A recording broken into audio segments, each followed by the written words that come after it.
Tenere 700 2025. In questo mini video non farò una recensione, che ce ne sono tantissime, fatti da tester professionisti, giornalisti o gente che ci ha veramente studiato per fare una recensione su questa moto.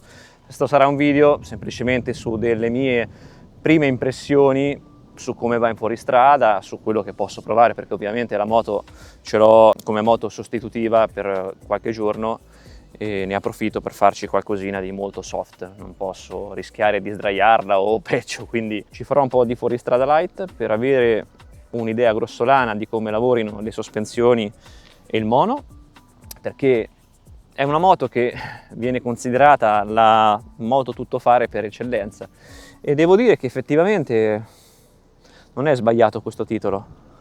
Provandola sull'uso misto cittadino, sui tratti veloci, quindi come può essere un trasferimento a 120-130 km/h, ha il suo perché, funziona come moto, non è sbagliata.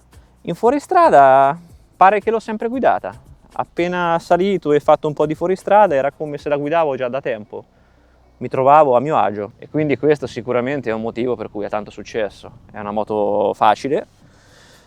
Credo che se ci inizi a fare del fuoristrada impegnativo invernale dovrai montare ovviamente una gomma più estrema, andando a sacrificare il lato stradale, che su una moto così non c'ha senso che ci fai solo fuoristrada con una Rebel, per farti un esempio. Ha senso usarla per farci tutto, però farci tutto implica dei limiti. Quando hai tanto peso, siamo sui 205 kg in ordine di marcia, hai il vantaggio che sullo smosso, che sul breccino, il peso che ti stabilizza. Infatti provandola ho visto che sul breccino, i tratti un po' smossi, la moto è stabile, è più piantata rispetto al 690 che la senti più ballerina. È una guida diversa ovviamente rispetto al 690 che è monocilindrico. Però mi rendo conto che quando inizia a esserci fango, una moto così col baricentro così alto ti fa tribolare tanto, e guardando video di gente che ha manico e la usa in contesti un po' specialistici, o sei un mostro allenato fisicamente per farci roba veramente impestata, o se no non c'ha senso, capito? Purtroppo siamo in un'epoca in cui il marketing vuol dire tanto. Dico purtroppo perché spesso si vedono gente come Chris Birch o Paul Tarres che pubblicizzano le 890, i Tenere 700 a fare cose impensabili, e l'utente amatoriale, che è un neofita soprattutto, pensa di poterle fare quelle cose, ma lì ci sono anni di gare, anni di trial, anni di gare di enduro.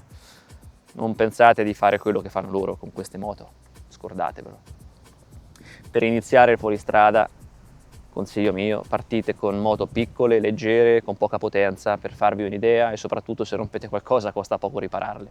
Qua se rompete qualcosa in mezzo a qualche bosco, a parte portarla via dal bosco, che se siete soli o anche in due tribolate tanto e non è detto che ce la facciate, ci vuole il gruppo con le corde quando questa si rompe in mezzo a un bosco. Quindi detto ciò, cosa dire? Il primo impatto, come vedrete già nel video, già ho fatto il mio giretto, le sospensioni lavorano bene, sul fuoristrada danno fiducia, copiano. Non ho provato le mulattiere perché ovviamente è una moto sostitutiva datami dal Centauro Dorico di Ancona. Numeri 1, andate da loro a fare tagliandi, compravendite eccetera eccetera. Però su quel poco che ho visto è molto intuitiva e divertente. Usarla come unica moto, sì, ma con dei compromessi importanti. Il 690 pure è una moto tuttofare che ci potresti fare tutto, ma con dei compromessi sul comfort, sulla comodità in due, sul fatto che in strada è meno confortevole rispetto a questa. Quindi sono due moto che se la giocano su aspetti diversi. Un 690 strizza l'occhio più al fuoristrada, è più faticoso il 690 su certi aspetti, è più faticoso domarlo, ma è meno faticoso alzarlo. Questo è il contrario, domarlo è più semplice, ma alzarlo è più difficile. Quindi bisogna fare un po' le somme di quello che uno vuole, del budget che si ha e di cos'è che si cerca. Me la farei come unica moto? Sì, ma non adesso, non in questa fase della vita. In questa fase della vita sto bene con il C90, non penso di darlo via. Cioè al momento l'idea di vendere il C90 per me è una cosa impossibile. Ne sono follemente innamorato, è una moto assurda il 690, lo ripeterò all'infinito, non c'ha un senso quella moto, è sbagliata, però è dannatamente divertente e dannatamente soddisfacente quando impari a usarla, veramente. Cioè non ha senso, è una moto senza senso il 690, ma la si ama per quello.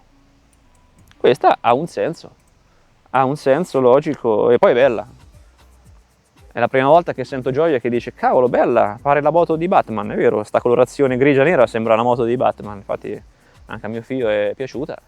Quindi che dire, complimenti, vi farò vedere anche qualche ripresa in terza persona per capire un po' com'è alla guida, ovviamente andando piano senza fare numeri da stante perché la moto se la sdraio me la devo pagare io, quindi in piedi sul cavalletto il terreno cede un po', però la posizione di guida è super confortevole, guardate. Riesco a abbassarmi quando c'è un tratto un po' ripido, posizione di guida comoda, è il giusto, per 1,82 m è giusto, anche se guido un po' aggressivo così, niente male davvero. C'è il cupolino qui che vabbè, però è molto in avanti rispetto ad altre moto che ce l'hai più in qua. Non è davvero male, non è davvero male.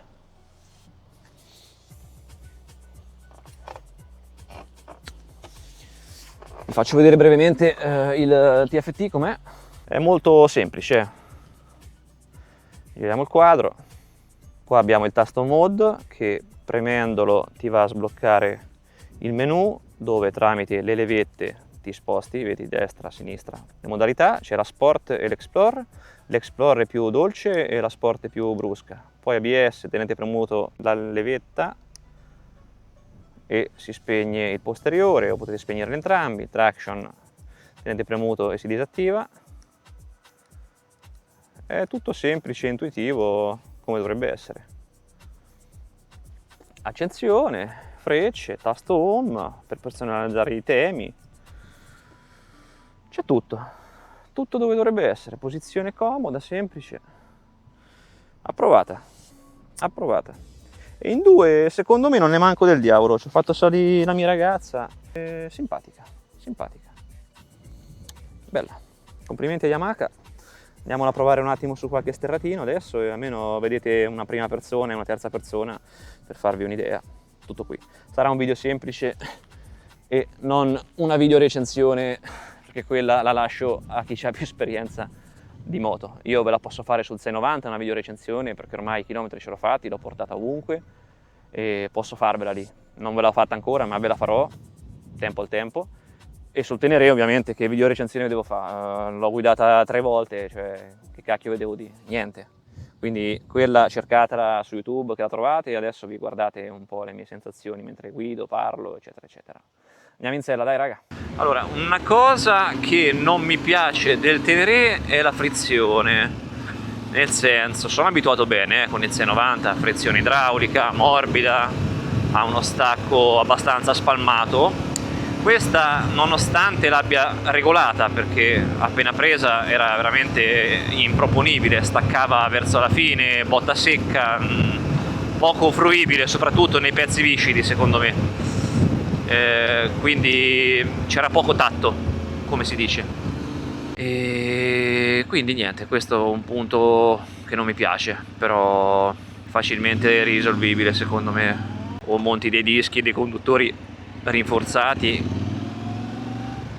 fatti con una grazia, che la frizione originale del Tenere, stando sul gruppo Facebook ufficiale, vedo che dà problemi a tanta gente, ma perché è proprio del modello 700, sia MT, sia Tenere, sia Tracer, tutte hanno questo problema con la frizione e quindi bisogna farci un po' il callo.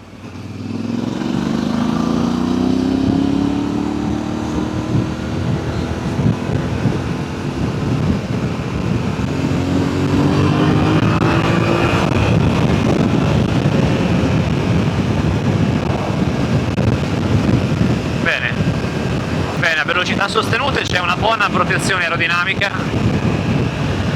Ovviamente sentirete un casino assurdo perché il tempo è una merda oggi, c'è poco da fare, poco da dire.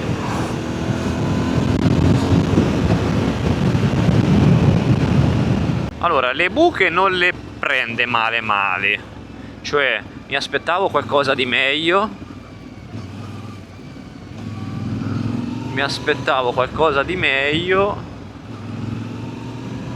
però neanche male. Sto cercando di guidarla come il 690, ma non è proprio uguale come cosa. Se la guido come motarda sento che c'è troppo peso in alto, viene innaturale guidarla come motarda. Mi sento più a mio agio a guidarla come una stradale quasi, nel senso le gambe attaccate alla moto, se proprio vado piano per sicurezza tiro fuori il piede, ma nulla di più.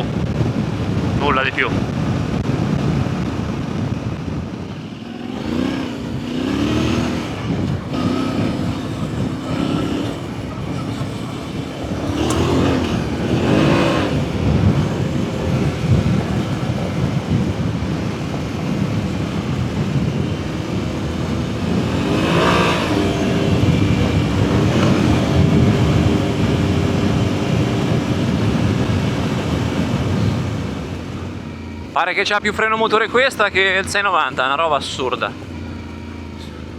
Incredibile. Senti come frena. Guarda che roba. Il 690 è una moto senza senso. Forse è per quello che si ama. È completamente senza senso il 690. È una moto che ti fa faticare e basta. Per carità, soddisfazioni, però porca troia. Come fa ad avere più freno motore un bicilindrico con 700 cm3 di motore che un 690 monocilindrico? Non c'ha logica. Vabbè, come botta il 690 se la mangia questa, però c'ha un bel allungo questo.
Siamo cauti che qui in genere c'è il fango. Non ho le gomme migliori per...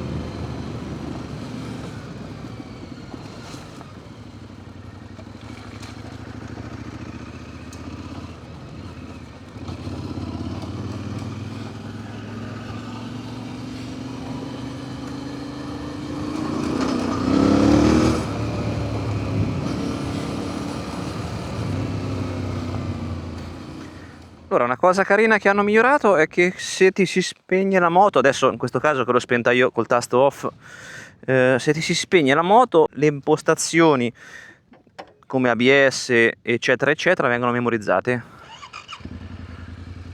cosa utilissima. Bravi di Yamaha, avete ascoltato Users.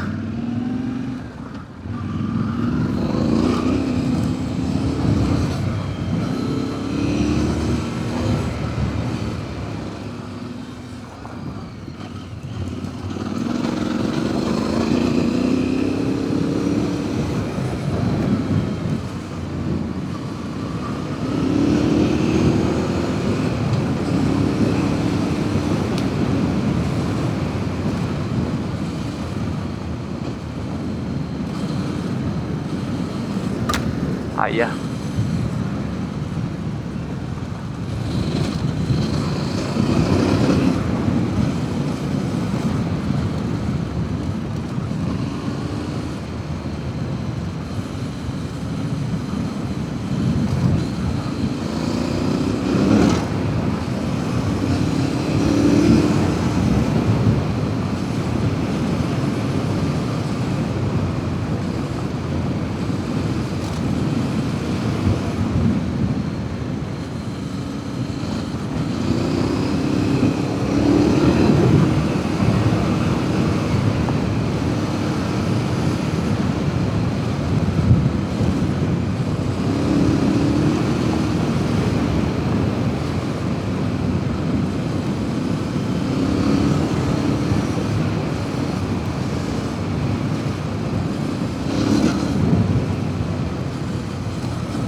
Se qualcuno si stesse chiedendo, ma quindi per iniziare a fare fuoristrada è meglio questa o il 690? Nessuna delle due. Non sono adatte entrambe per iniziare a capire come si fa fuoristrada, o perlomeno se lo fate, o se volete farlo, o perlomeno se avete intenzione di fare così, fate dei corsi con degli istruttori qualificati prima di andarvi a incasinare la vita in mezzo ai sentieri. Datevi un po' di sicurezza a voi stessi e alla vostra moto. E questo consiglio sarebbe buono per qualsiasi persona con qualsiasi moto abbia intenzione di iniziare a fare fuoristrada. Senno del poi avrei fatto così anch'io, cosa che non ho fatto invece, e mi è andata di culo a me.